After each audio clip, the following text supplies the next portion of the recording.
अच्छा समय कभी नहीं आता, बल्कि अपने समय को हमें अच्छा खुद बनाना होता है। सुप्रभात, नमस्कार। मैं हूं प्रीति सिंह। शुरुआत मुख्य गतिविधियों के साथ। संसद के बजट सत्र का आज 7वां दिन। राज्यसभा में प्रधानमंत्री नरेंद्र मोदी राष्ट्रपति के अभिभाषण पर धन्यवाद प्रस्ताव पर दे सकते हैं जवाब। राष्ट्रपति के अभिभाषण पर संसद में धन्यवाद प्रस्ताव पर चर्चा जारी। भारत का आर्थिक परिदृश्य लगातार बदलाव और क्रांति के दौर से गुजर रहा है। राज्यसभा में नेता सदन जेपी नड्डा ने कहा, विकसित भारत 2047 तक पहुंचने के लक्ष्य को हासिल करने के लिए वर्ष 2026 में क्या करना है, इसका स्पष्ट रोड मैप राष्ट्रपति के अभिभाषण में पेश। पूरे एक साल बाद मणिपुर से राष्ट्रपति शासन हटा। बुधवार शाम 6 बजे एनडीए विधायक दल के नेता युमनाम खेमचंद सिंह ने मणिपुर के मुख्यमंत्री के रूप में ली शपथ। राज्यपाल अजय भल्ला ने लोक भवन में आयोजित समारोह में दिलाई पद और गोपनीयता की शपथ। प्रधानमंत्री ने दी शुभकामनाएं।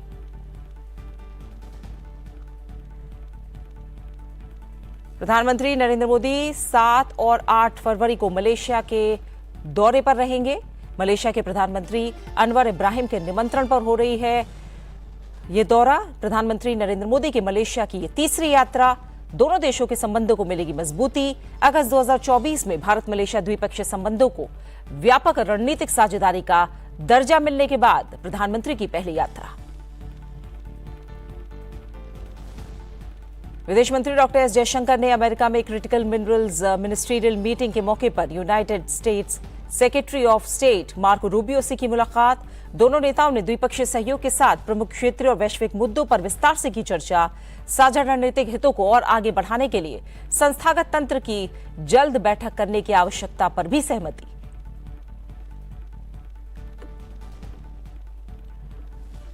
संसद के बजट सत्र का आज 7वां दिन है। आइए जानते हैं दोनों सदनों में जो लिस्टेड एजेंडा है उसके कार्यों के बारे में।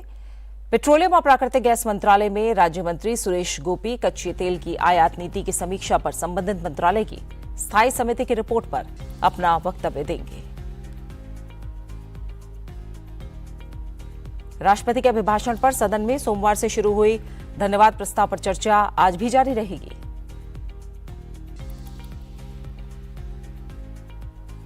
वित्त वर्ष 2026-27 के केंद्रीय बजट पर चर्चा आज से शुरू होगी। राज्यसभा में भी राष्ट्रपति के अभिभाषण पर धन्यवाद प्रस्ताव पर आगे की चर्चा जारी रहेगी।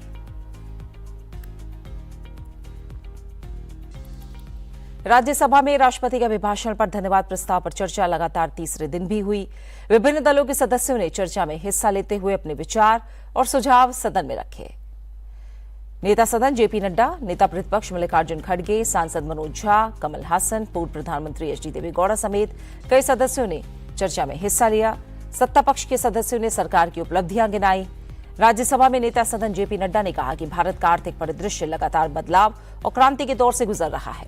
उन्होंने कहा कि विकसित भारत 2047 तक पहुंचने के लक्ष्य को हासिल करने के लिए वर्ष 2026 में क्या करना है, इसका स्पष्ट रोड मैप राष्ट्रपति के अभिभाषण में पेश किया गया है। आज का भारत न्यू नॉर्मल के साथ खड़ा है और न्यू नॉर्मल क्या है? न्यूक्लियर ब्लैकमेल करना बंद करो। कोई न्यूक्लियर ब्लैकमेल नहीं होगा। दूसरा, आतंकवादियों को प्रॉक्सी नहीं माना जाएगा, उसको सरकार का ही एक्ट माना जाएगा। तीसरा, सीमा पर आतंकवाद को उचित जवाब मिलेगा और आतंकवादियों के साथ कोई बातचीत नहीं होगी, उस देश के साथ कोई बातचीत नहीं होगी। और इसके साथ साथ खून और पानी दोनों एक साथ नहीं बहेगा। तो ये एक नई सोच को प्रतिलक्षित करता है राष्ट्रपति जी का अभिभाषण। अभी चर्चा हो रही थी, आज सुबेरे प्रश्न भी था, नीरज कुमार जी ने प्रश्न पूछा था माओवादियों के बारे में। उधर से कुछ हल्के फुल्के मिजाज में ये भी कहा गया, हम भी कर रहे थे, हम भी कर रहे थे, हम भी कर रहे थे।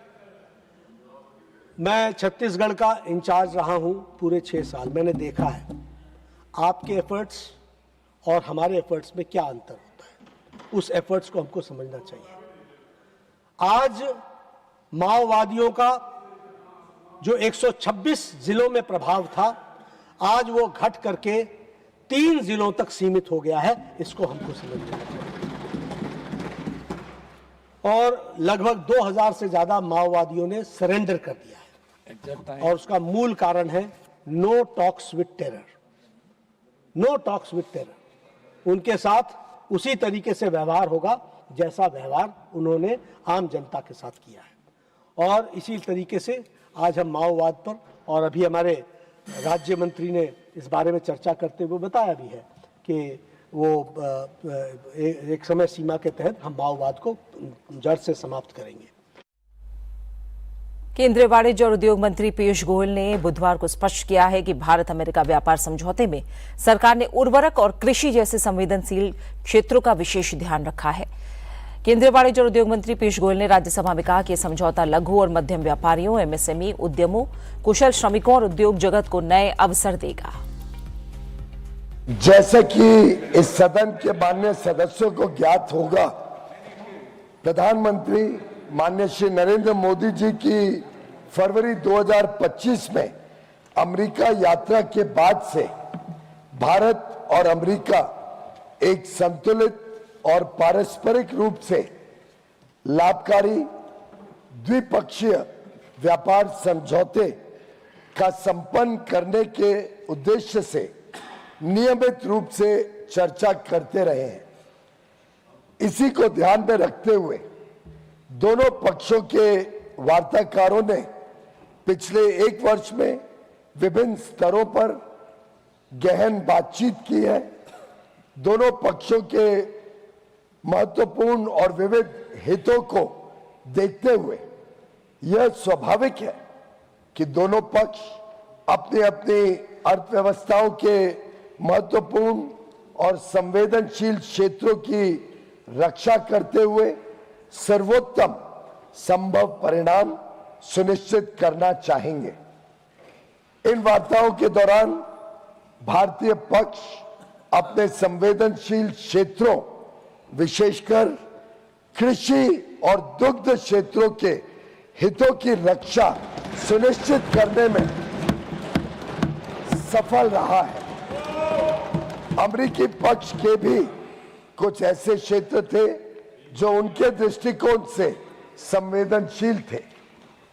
लगभग 1 वर्ष तक चले कई दौर के विचार विमर्श के बाद दोनों वार्ताकार दल द्विपक्षीय व्यापार समझौते के कई क्षेत्रों को अंतिम रूप देने में सफल रहे। 2 फरवरी 2026 को प्रधानमंत्री मोदी जी और अमेरिकी राष्ट्रपति डोनाल्ड ट्रंप ने द्विपक्षीय और अंतर्राष्ट्रीय महत्व के कई मुद्दों पर फोन पर चर्चा की। इसके बाद राष्ट्रपति ट्रंप ने अमेरिका को किए जाने वाले भारतीय निर्यात की दर घटाकर 18% करने की घोषणा की। लोकसभा में बुधवार को राष्ट्रपति के अभिभाषण पर धन्यवाद प्रस्ताव पर चर्चा दोबारा शुरू हुई।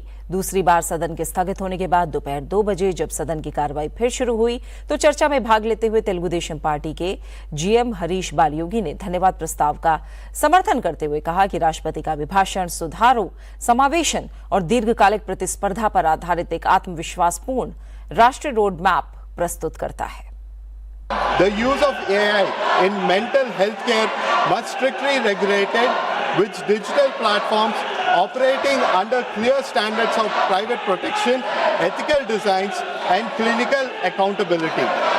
Chairman sir, नहीं चलने दो नहीं तुम पूरा करो तुम पूरा sir, अब end करूँगा sir 2 minutes. If technology is the engine of growth, education and skilling are the fuel that powers it.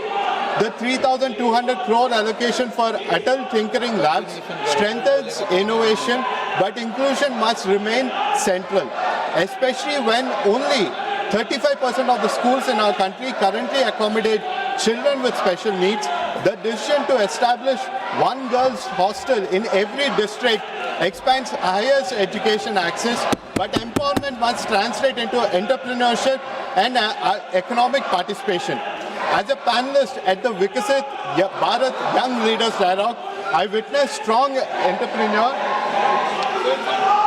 Sir, with this also due to the aspect of time, sir, Chairman sir, I would like to conclude. As I conclude, the President address is a call to the national responsibility at a defining moment in India's journey. The vision of the Viksit Bharat is not confined to one's government or one electoral cycle. It is a continuous national mission demanding discipline, continuity and collective resolve. We, the Telugu Desam Party, as part of the NDA government, stand firmly committed to this mission. We believe cooperative federalism, policy stability and strong institution will form the foundation of Viksit Bharat. पूरे 1 साल बाद मणिपुर से राष्ट्रपति शासन हटा लिया गया है। राज्यपाल की सिफारिश पर राष्ट्रपति ने यह आदेश दिया। इसके साथ ही एनडीए ने सरकार बनाने का दावा पेश किया। बुधवार शाम 6 बजे एनडीए विधायक दल के नेता युमनाम खेमचंद सिंह ने मणिपुर के मुख्यमंत्री के रूप में शपथ ली। राज्यपाल अजय भल्ला ने उन्हें लोक भवन में आयोजित समारोह में पद और गोपनीयता की शपथ दिलाई। इससे पहले 62 वर्षीय खेमचंद सिंह को मंगलवार को नई दिल्ली में हुई बैठक में बीजेपी विधायक दल का नेता चुना गया था। प्रधानमंत्री नरेंद्र मोदी ने युमनाम खेमचंद सिंह को मणिपुर के मुख्यमंत्री के रूप में शपथ लेने पर बधाई दी। प्रधानमंत्री ने एक्स पर पोस्ट में लिखा, श्री युमनाम खेमचंद सिंह जी को मणिपुर के मुख्यमंत्री के रूप में शपथ लेने पर बहुत बहुत बधाई। मैं श्रीमती नेमचा किपगेन जी और श्री लूसी दिखो जी को राज्य के उप मुख्यमंत्री के रूप में शपथ लेने पर और श्री कौंथुजम गोविंदास सिंह जी और खुराईजम लोकेन सिंह जी को मणिपुर सरकार में मंत्री के रूप में शपथ लेने पर बधाई देना चाहता हूं। मुझे पूरा विश्वास है कि मणिपुर के मेरे भाइयों और बहनों के विकास और समृद्धि को आगे बढ़ाने की दिशा में ये सब पूरी निष्ठा के साथ काम करेंगे।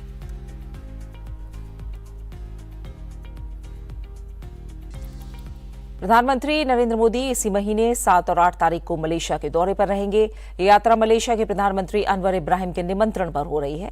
प्रधानमंत्री नरेंद्र मोदी की मलेशिया की ये तीसरी यात्रा होगी। इससे दोनों देशों के संबंधों को मजबूती मिलेगी। अगस्त 2024 में भारत मलेशिया द्विपक्षीय संबंधों को व्यापक रणनीतिक साझेदारी का दर्जा मिलने के बाद प्रधानमंत्री नरेंद्र मोदी की यह पहली यात्रा है।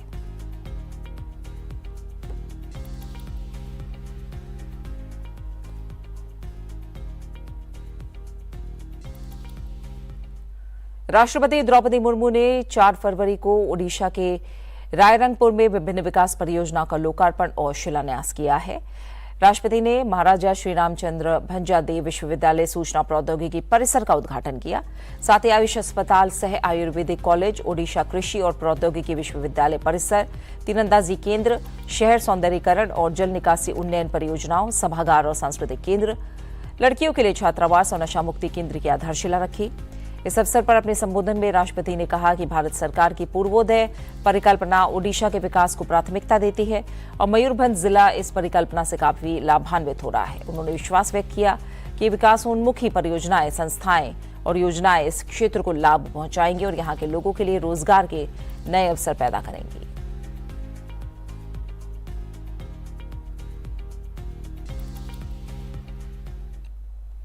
विदेश मंत्री डॉक्टर एस जयशंकर ने अमेरिका में क्रिटिकल मिनरल्स मिनिस्टीरियल मीटिंग के मौके पर United states secretary of state Marco Rubio से मुलाकात की। दोनों नेताओं ने द्विपक्षीय सहयोग के साथ ही प्रमुख क्षेत्रीय और वैश्विक मुद्दों पर विस्तार से चर्चा की। मीटिंग के दौरान दोनों पक्षों ने भारत अमेरिका रणनीतिक साझेदारी के विभिन्न पहलुओं की समीक्षा की, जिसमें व्यापार, ऊर्जा, परमाणु सहयोग, रक्षा, महत्वपूर्ण खनिज और उभरती टेक्नोलॉजी शामिल है। वो साझा रणनीतिक हितों को और आगे बढ़ाने के लिए संस्थागत तंत्र की जल्द बैठकें करने की आवश्यकता पर भी सहमत हुए।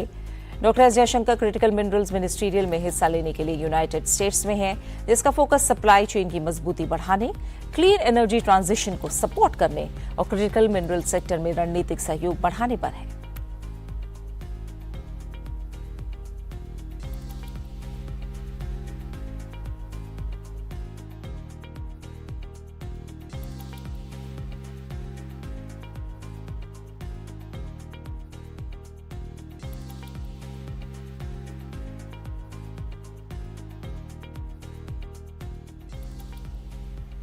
श्रीलंका के राष्ट्रीय दिवस पर भारत ने भगवान बुद्ध के पवित्र देवनी मोरी अवशेषों को पहली बार अंतर्राष्ट्रीय प्रदर्शनी के लिए विदेश भेजकर एक ऐतिहासिक आध्यात्मिक मील का पत्थर स्थापित किया है। ये पवित्र अवशेष बुधवार 4 फरवरी से 10 फरवरी तक कोलंबो के पूजनीय गंगा रामिया मंदिर में रखे गए हैं। हजारों भक्तों के दर्शन के लिए यहां इकट्ठा भी हो रहे हैं। ये पवित्र अवशेष गुजरात के अरावली जिले में देवनी मोरी पुरातात्विक स्थल से मिले हैं। ये वडोदरा में महाराजा सयाजीराव विश्वविद्यालय में रखे हुए हैं। संस्कृति मंत्रालय के सचिव विवेक अग्रवाल ने कहा कि अवशेषों को भेजने का फैसला प्रधानमंत्री ने श्रीलंका यात्रा के दौरान किया था और ये पहली बार है जब ये अवशेष भारत से बाहर जा रहे हैं।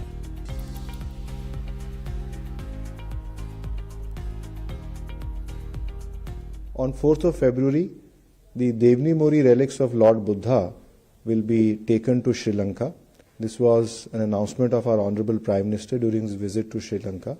And they will be going out of the country for the first time. Both the son and daughter of Ashoka went to Sri Lanka with the Bodhi sapling as well as the message of Lord Buddha. So this exchange will actually be extending our friendship with Sri Lanka. We are hoping that lakhs and lakhs of devotees in Sri Lanka will get a chance to feel the presence of Lord Buddha and to bask in the glory of his message. केंद्रीय गृह मंत्री अमित शाह नई दिल्ली के विज्ञान भवन में भारत की पहली सहकारी क्षेत्र की राइड हेलिंग सेवा भारत टैक्सी का आज शुभारंभ करेंगे। ये पहल प्रधानमंत्री नरेंद्र मोदी के सहकार से समृद्धि के दृष्टिकोण से प्रेरित है। इसका उद्देश्य समावेशी नागरिक केंद्रित परिवहन को बढ़ावा देना और देश में सहकारी आंदोलन को मजबूत करना है।